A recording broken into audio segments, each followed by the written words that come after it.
Vamos a continuar en nuestro estudio de este Sermón del Monte y vamos a entrar esta mañana en el capítulo 7 del Evangelio de Mateo. Es un pasaje donde tenemos una serie de instrucciones. En primer lugar, el pasaje que hemos leído hoy sobre el juzgar a los demás, y después pues toda una serie de temas como la oración, otra vez vuelve a aparecer, y en fin, algunas otras cosas que ya vienen a cerrar este sermón, que es una pieza fundamental en la enseñanza de nuestro Señor Jesucristo. Este Sermón del Monte, que por otra parte no solamente contiene instrucciones, no solamente es un conjunto de enseñanzas, sino que aquí se nos está revelando y manifestando cuál es el verdadero espíritu de los creyentes, porque estamos viendo, como ya sabéis, una forma de ser. Es un retrato que hace el Señor de aquel que realmente es parte del pueblo de Dios. Tenemos aquí nada menos que la descripción del carácter del cristiano. Tenemos aquí una manifestación de cómo debemos ser. No es una segunda ley, ya lo dijimos al principio, no es una nueva ley, y menos todavía es una especie de sistema de obras para que hagamos méritos cumpliendo estas cosas. Nadie de nosotros, ninguno de nosotros puede ser así, o puede conducirse así, o puede cumplir estas cosas, a menos que la gracia y el Espíritu de Dios le guíe y le potencie. Porque estamos aquí igual que cuando leemos la ley de Dios, los mandamientos. Ninguno de nosotros puede cumplir perfectamente esos, porque de otra manera seríamos salvos por nuestras propias obras. Es la gracia, es la justificación, es la obra del Señor Jesucristo, es todo lo que tenemos alrededor de esa palabra que se llama misericordia, que nos hace posible que nosotros vivamos siguiendo esta descripción. Nunca de la forma absolutamente perfecta. Nunca, y eso es imposible, de esa manera que pudiera satisfacer a Dios suficientemente, porque a Dios no le vamos nosotros nunca a pagar con nuestras obras lo que hacemos. Pero sin embargo, este Sermón del Monte, como lo mismo que la ley, aunque no es una segunda ley, ya lo he dicho, pero este Sermón del Monte sí que es una descripción de cómo debemos ser. Por lo tanto, es un espejo donde debemos mirarnos. Es un espejo que nos ayuda a nosotros mismos a reconocer en qué nos hemos desviado, hasta dónde no hemos llegado. Y por lo tanto, mirándonos en este espejo, cada día pidamos al Señor nuevas fuerzas para progresar un poco más, para andar un poco más adelante. Y ese es el objeto de eso. Por lo tanto, hemos de tenerlo muy presente. Este Sermón del Monte, como la ley de Dios misma, en esa función que tiene de espejo para que nos miremos. Porque a veces, cuando estamos bastante satisfechos de nosotros mismos, resulta que es que no nos estamos mirando a la ley de Dios, no nos estamos mirando en el espejo de la ley o del Sermón del Monte. Muchas veces estamos satisfechos de nosotros mismos porque nos estamos comparando con otros, como hacía aquel fariseo que se comparaba con aquel publicano y decía: yo no soy como este. Y es fácil que un cristiano también caiga en ese lamentable error de que se siente satisfecho moralmente, éticamente, espiritualmente, y diga: pues mira, yo estoy bien, soy buena persona, soy un buen creyente. Y cuando hacemos esto, es que indudablemente no estamos comparándonos con la ley de Dios, no estamos comparándonos con este Sermón del Monte, no, Estamos comparándonos con cualquier otra persona que elegimos a nuestro gusto y que naturalmente pues es fácil que salgamos bien parados de eso. De manera que, fijaos, en el capítulo 7 del Evangelio de Mateo tenemos una instrucción, una enseñanza muy importante. El Evangelio de Mateo 7, capítulo 7 dice: no juzguéis para que no seáis juzgados, porque con el juicio con que juzgáis seréis juzgados, y con la medida con que medís os será medido. Y luego viene la frase famosa de la paja en el ojo de tu hermano y no ves la viga en el tuyo propio. Bueno, vamos a estar un par de domingos hablando de esto, o más tal vez, porque es importante. Y creo que lo primero que hemos de entender es entender bien esta palabra no juzguéis. Hemos de entenderla bien, porque aquí puede haber también una mala interpretación. De hecho, yo sé que la hay, y al haber una mala interpretación de este pasaje, de estas palabras del Señor Jesucristo, pues es fácil que uno pues se desvíe simplemente porque, o se pierda una sección importantísima dentro de nuestra vida y de nuestra relación con los demás.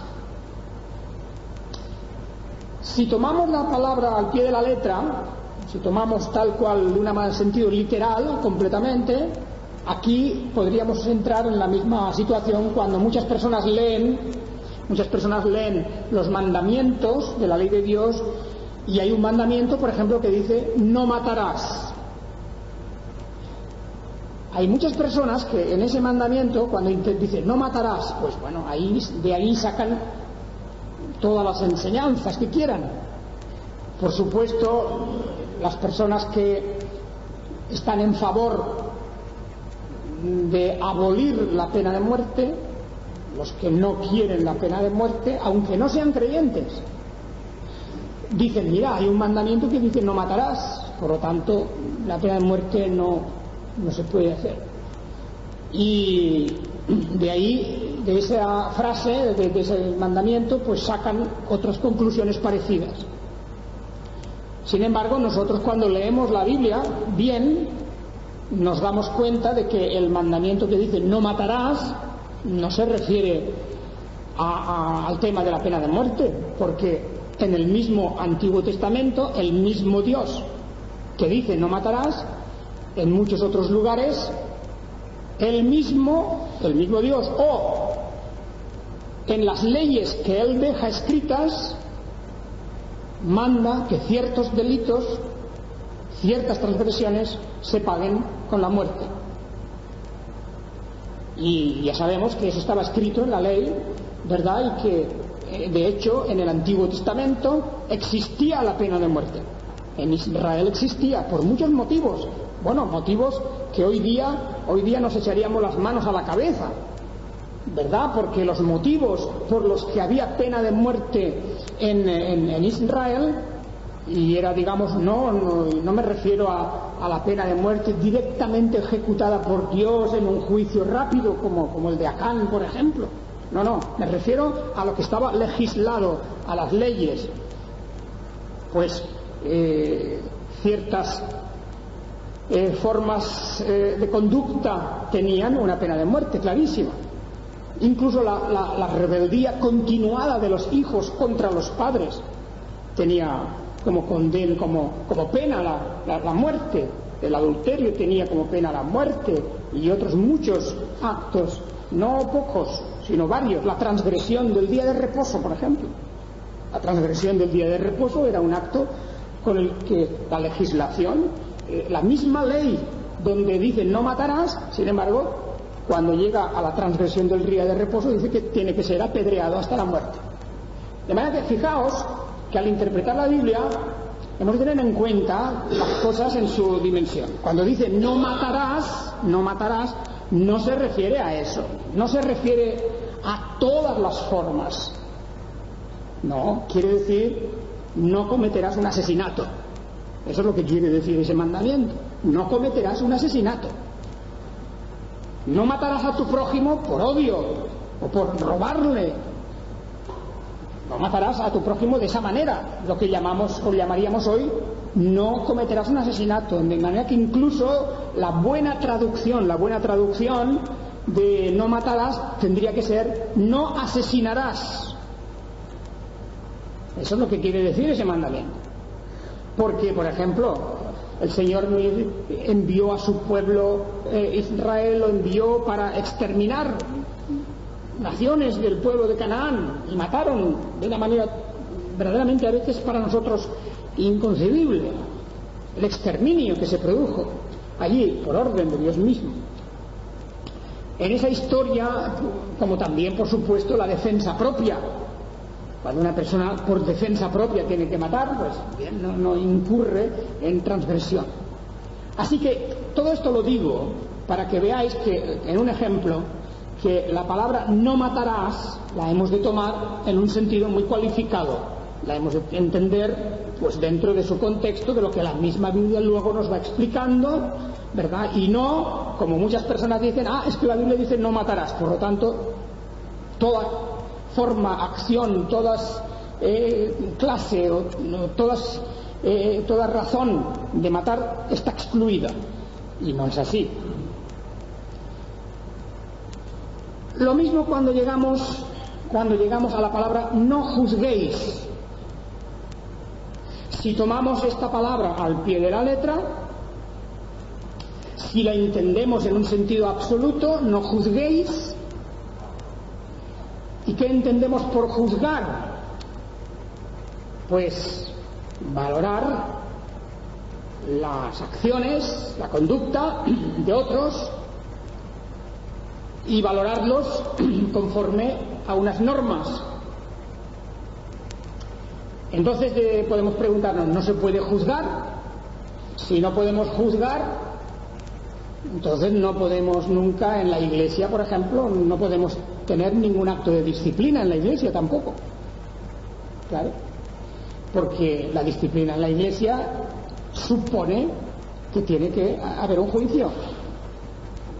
Si una persona cae en una conducta totalmente desordenada y no se arrepiente, continúa en ella, se mantiene en ella, pues nosotros finalmente debemos de juzgarla. Si una persona pues desoye la instrucción de la palabra de Dios, hace lo que le parece, no se sujeta ni se somete a las instrucciones de la palabra de Dios, finalmente la Iglesia, si esa persona es parte de la Iglesia tiene que decir, hermano, el que sea, pues tu conducta no es conforme a la palabra de Dios. Por tanto, aquí hay un juicio, se ha hecho una valoración, se ha comparado una cosa con la ley de Dios. Y de la misma manera tendríamos que suspender toda valoración, todo juicio, no solamente en la Iglesia, sino seguramente si hubiera una nación o un Estado donde la ley de Dios imperase, donde la Iglesia cristiana fuera mayoritaria, como en algún momento ocurrió, pues tampoco podría haber un sistema de jueces, porque claro, si uno dice no juzguéis, pues no juzguéis nos ata las manos si lo interpretamos literalmente al pie de la letra. Y enseguida nos damos cuenta de que eso no puede ser. No puede ser porque incluso la misma palabra de Dios, ¿verdad? Pues nos dice que sí que tenemos que juzgar como Iglesia, pero incluso a veces como personas, individualmente también. Si alguien me engaña claramente, flagrantemente, si alguien me estafa o me roba o me inflige cualquier daño, pues claro, pues esa persona me ha robado o me ha estafado o lo que sea, y eso claro es un juicio, estamos haciendo un juicio en el sentido de que la conducta de esa persona la contrastamos con unas reglas y la conclusión es muy clara, sí, esa persona ha hecho esto, y eso lo podemos hacer muchas veces y lo hacemos de hecho, porque es así. Así que realmente no podemos tomar esta palabra en el sentido que aparentemente tiene porque con ello lo único que haríamos es tener que ignorar las situaciones y no poder defendernos en favor de la justicia y de la verdad. Eso no es la intención de este pasaje de ninguna manera, de ninguna forma. Entonces, ¿qué es lo que dice? ¿De qué se trata? ¿De qué se trata aquí en realidad? Bueno, pues de lo que hemos de entender es que el Señor está hablando no especialmente de la palabra juzgar, aunque la palabra juzgar es la que se emplea aquí, pero en un sentido definitivo, y que mejor traducido tal vez sería: no condenéis. Porque de lo que se trata aquí es de hacer juicios finales. Juzgar, sí, pero el Señor no nos está limitando a juzgar, sino que quiere que no seamos nosotros, no tomemos nosotros el papel del juez con mayúscula. Hay un juez por encima de todos los jueces. Hay un juez por encima de todas nuestras opiniones personales, de nuestros juicios particulares y de nuestros juicios temporales, porque nosotros estamos juzgando actos concretos en un momento determinado. Y ya he dicho que eso sí que podemos hacerlo, porque es una cuestión de discriminar cosas, es decir, que discriminamos. Hemos de valorar si esto es bueno o si esto es malo, y si la conducta de alguien, como también debemos juzgarnos a nosotros mismos, examinarnos, es la palabra, a nosotros mismos. Pero siempre en ese juicio sobre los demás, lo que estamos aquí viendo en realidad es que Dios no quiere que nosotros asumamos el papel del juez último, del juez definitivo, del juez con mayúsculas, porque solo hay un ser que puede emitir un juicio perfecto y definitivo, y que por tanto puede condenar. Incluso cuando la Iglesia de Dios se reúne para juzgar y juzgamos, y si alguna vez la Iglesia tiene que excomulgar a alguien, ese juicio no es un juicio definitivo, porque lo hacemos en base a la información que tenemos, a la evidencia que tenemos, que también podría fallar. Nuestros juicios sean siempre matizados por nuestra propia incapacidad e insuficiencia. Y además no es un juicio definitivo porque no podemos condenar a una persona eternamente, nunca. Eso está en las manos y la potestad de Dios, es el único que puede condenar. Y entonces aquí de lo que estamos hablando es de ese juzgar, pero distinto. Fijaos que hay un pasaje, sobre todo en la carta primera a los Corintios, el apóstol Pablo usa varias veces esta palabra, habla varias veces de juzgar, y bueno, por ejemplo, por supuesto, él habla de juzgar en un sentido positivo, ¿verdad? Cuando en 1 Corintios 2:15 dice como que el hombre espiritual juzga todas las cosas. Juzga aquí quiere decir discrimina, valora, evalúa las cosas y puede catalogarlas. La persona espiritual, la persona guiada por el Espíritu y por la palabra de Dios, está en la situación de pronunciarse sobre lo bueno y lo malo. Solamente el que conoce la palabra de Dios y sigue la palabra de Dios puede decir esto está bien y esto está mal, porque no tenemos otra guía, no hay otras leyes para juzgar. Nosotros hemos de juzgar en conformidad a la ley de Dios, a la palabra de Dios. Y bueno, pues el apóstol Pablo, sobre todo en 1 Corintios 4, habla de esta cuestión extensamente, Y allí, porque él sabía que precisamente en Corinto había una parte de la iglesia, había bastante gente, que le estaba juzgando a él en el sentido de que lo condenaba. Lo juzgaban definitivamente y muchos decían de él que era un falso apóstol. Y otros decían que su doctrina no era correcta. Y esto era ya una sentencia definitiva que daban. Y él, en este capítulo 4, cuando habla del ministerio de los apóstoles y cómo él se presenta como un servidor de Jesucristo y administrador de los misterios de Dios, pues él quiere que le reciban como tal. Aunque dice yo en muy poco tengo el ser juzgado por vosotros o por tribunal humano, y ni aun yo me juzgo a mí mismo. Está aquí hablando de condenación, claro.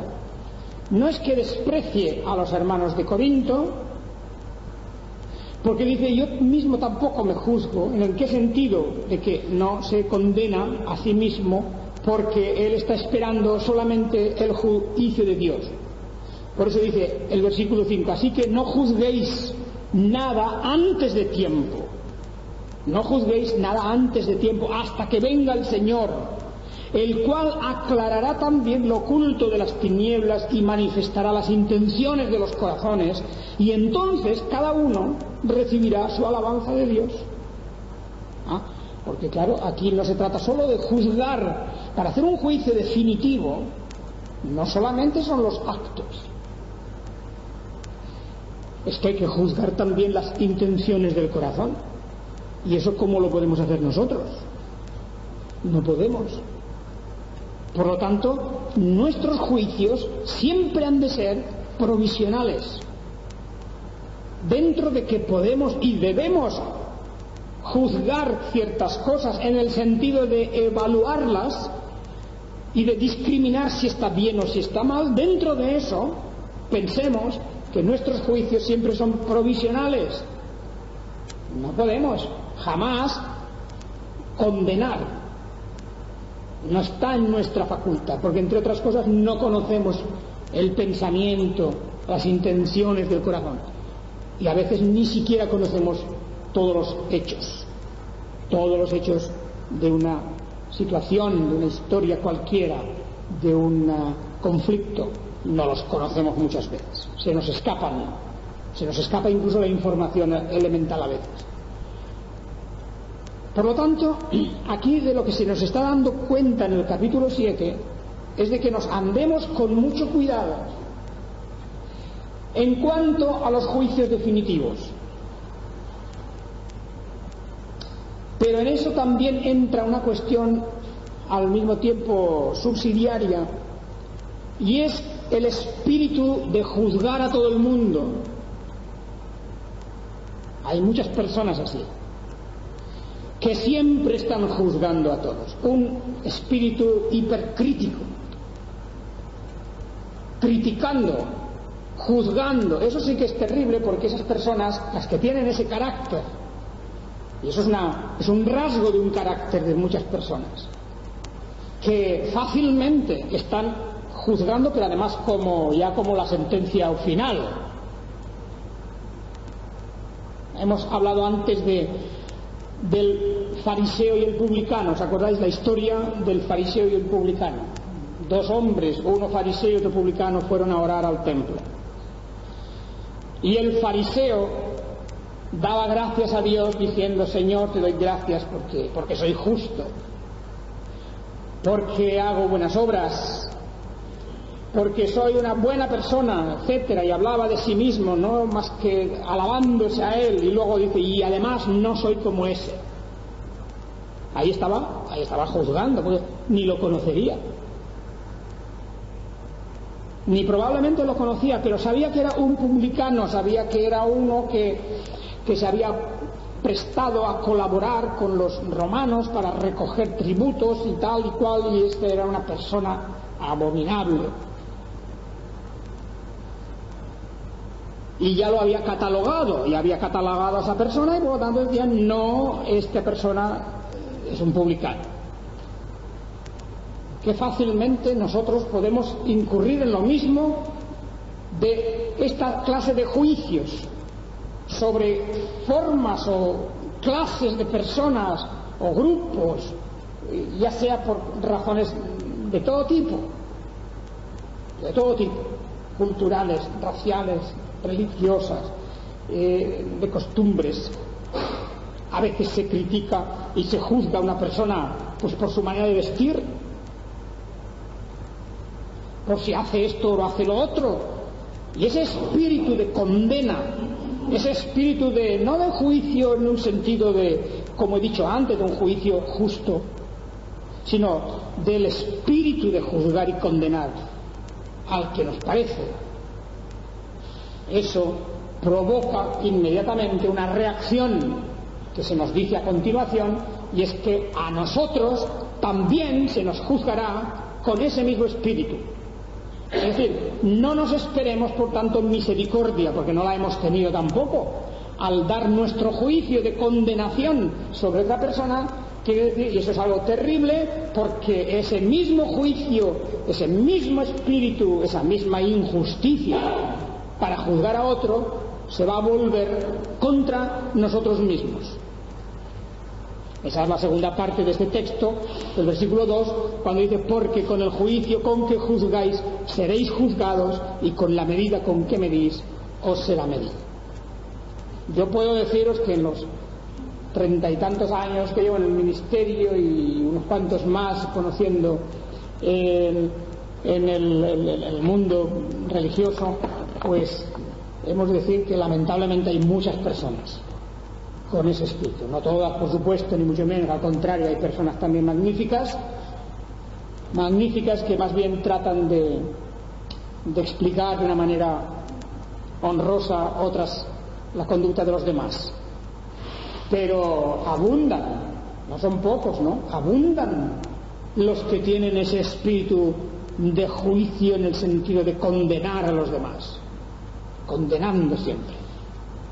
Y esas críticas que se hacen, a veces profundas, esas críticas destructivas y definitivas sobre otras personas, no es nada más que una manifestación de una falta de amor y de comprensión y de conocimiento incluso de la palabra de Dios.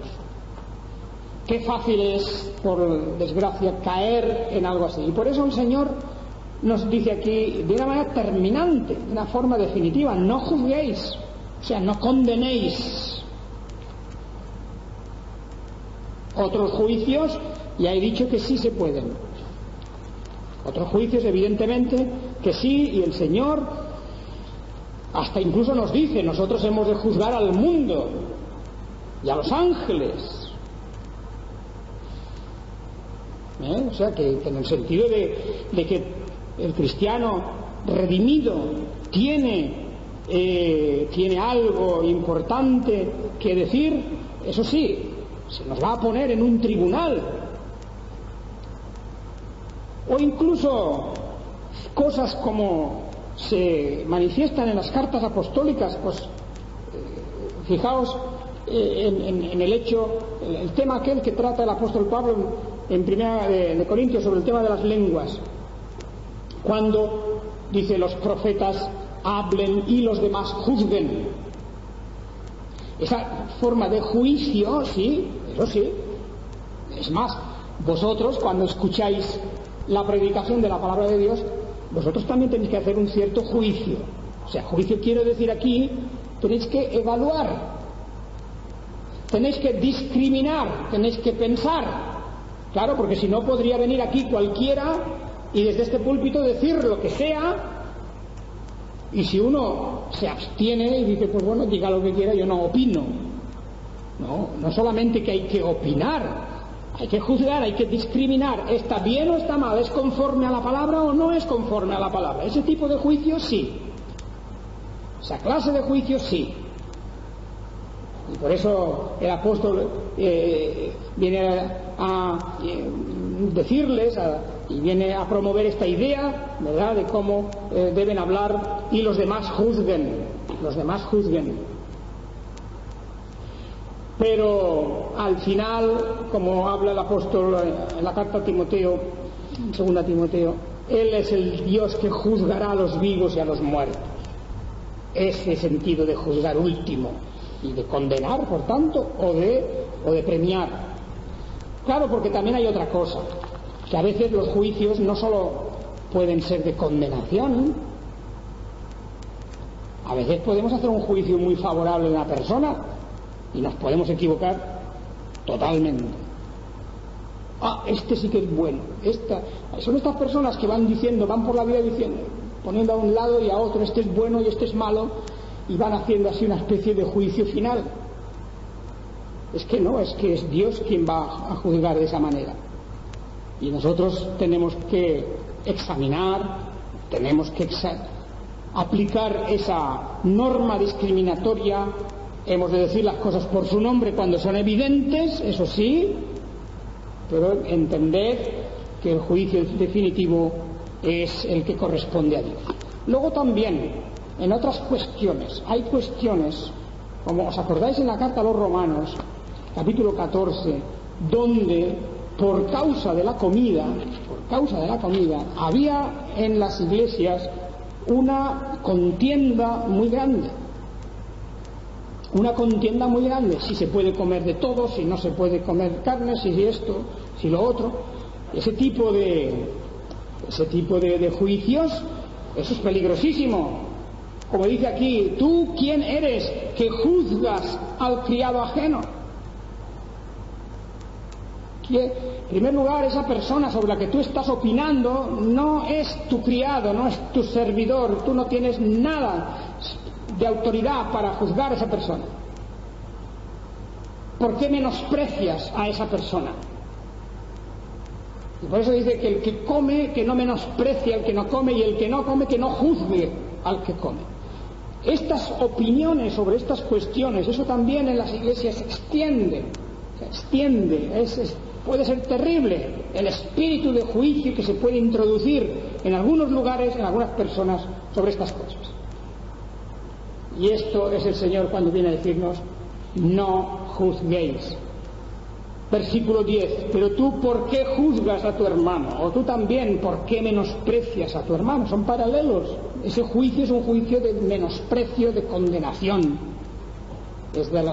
A esto se refiere el Señor Jesucristo en el Sermón del Monte cuando dice, no juzguéis en estas cosas. Así que ya no nos juzguemos más, versículo 13 de Romanos 14:13, ya no nos juzguemos más los unos a los otros, sino más bien decidid no poner tropiezo u ocasión de caer al hermano. Porque en estas cuestiones de comer, de beber, de vestir y de tantas cosas, como el apóstol dirá al final, es que el reino de los cielos no es comida ni bebida, sino justicia, paz y gozo en el Espíritu Santo. Y no solamente comida y bebida y vestido y otras muchas cosas de carácter opinable, de carácter secundario, etcétera, etcétera, sino que a veces se extienden a otras cuestiones. El espíritu cristiano ha de tener en cuenta quién es el juez en cualquier momento. El Señor nos bendiga. Amén.